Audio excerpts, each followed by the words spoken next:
You know the cycle. You lie awake at night, mapping out big plans, picturing the exact version of yourself you want to become. But a few hours later, the alarm goes off, the reality of the cold room hits, and you hit snooze. All that ambition vanishes in a second. Why does this happen? Why do millions of people who genuinely want to build a business, get in shape, or change their financial baseline, repeatedly surrender to their weakest impulses before the day even begins? We usually blame a lack of willpower. We tell ourselves we just didn't want it badly enough. But the flaw isn't in your desire. The flaw is in how you've been taught to approach action in the first place. The modern internet has created a massive industry built entirely on selling you temporary excitement. We scroll through hyper-edited videos looking for that perfect quote or soundtrack to push us into doing the work. Here is the mechanical problem with motivation. It is designed to act as a spark. It will get you to buy the gym membership or register the domain name, but the moment you face actual friction, that emotional high crashes to zero.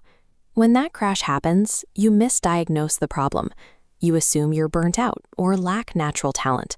In reality, your energy is fine.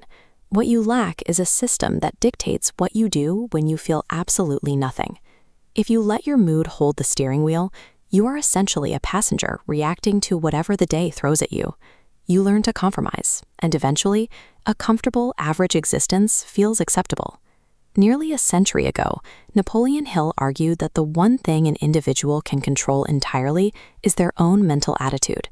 True self-mastery involves the ability to issue a direct order to your mind at the precise moment it wants to quit or find an exit. This kind of control isn't built on a stage. It is forged in what we can call the void. A prolonged period of total silence, where there are no cameras, no immediate rewards, and absolutely no applause from your peers.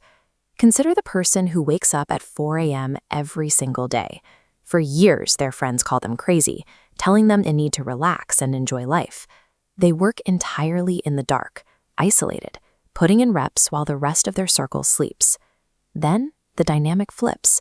A decade later, those exact same friends are sitting in a crowd, paying for tickets to hear that person explain how they became successful.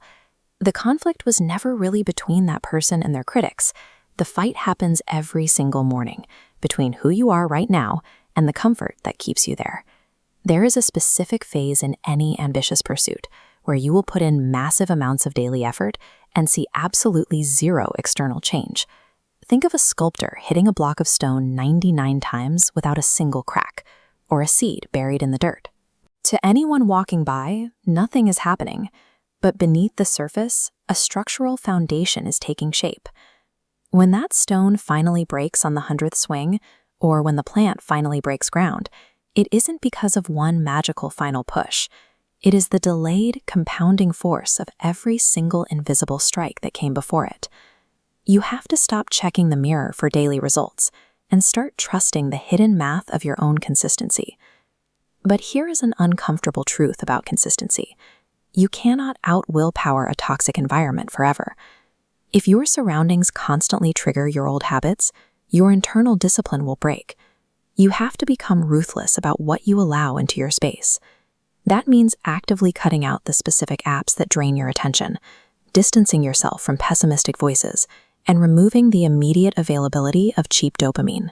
You cannot evolve into a highly focused person while sitting in the exact same room that trained you to be distracted. You have to engineer your physical and digital world so that doing the hard thing becomes the default path. If you survive that initial friction, the doubts, the boring repetitions, the environmental cleanup, something strange happens in your brain. You cross a psychological threshold. Going to the gym, writing pages, or making sales calls ceases to be a debate. You no longer wake up and ask yourself if you feel like doing it today. The psychological scale literally flips. At this level, skipping your work carries a higher cost in guilt and frustration than the physical effort required to do it. This threshold aligns your goals with your sense of self. You execute the plan because it has become an internal requirement, where the psychological cost of stopping is too high to pay. Society typically frames discipline as a loss of joy. But if you cannot control your own focus, you are in a restrictive state by default.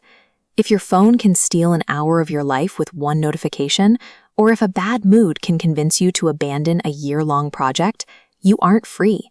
You are entirely controlled by your impulses. True autonomy belongs to the person who can issue a command to themselves and know for a fact it will be carried out. Raw talent is incredibly common. Right information has never been easier. But executing on that information, day after day, regardless of the weather or your emotional state, is the only metric that reality pays out on. Stop negotiating with how you feel. The uncomfortable hours you put in right now will act as a shield against the heavy, permanent weight of regret later. Build an identity that doesn't rely on being motivated, and you become a force that cannot be stopped.